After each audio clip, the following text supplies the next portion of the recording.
So I thought I'd do a quick overview of my Dreamcast and tearing it apart since I had it open and my controllers weren't working.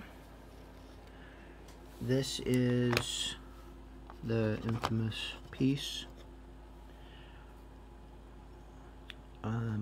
My first controller wasn't working, and so after doing some research I tore into it.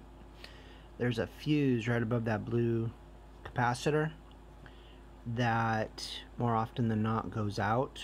Somebody shorts the controller and then it pops the fuse.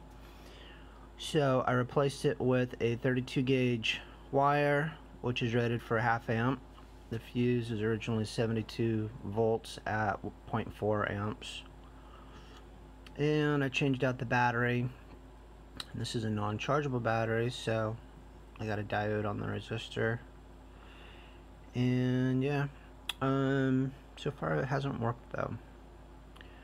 I changed those components out. I tore it down. You get the power supply. You get the DVD player, or whatever it is.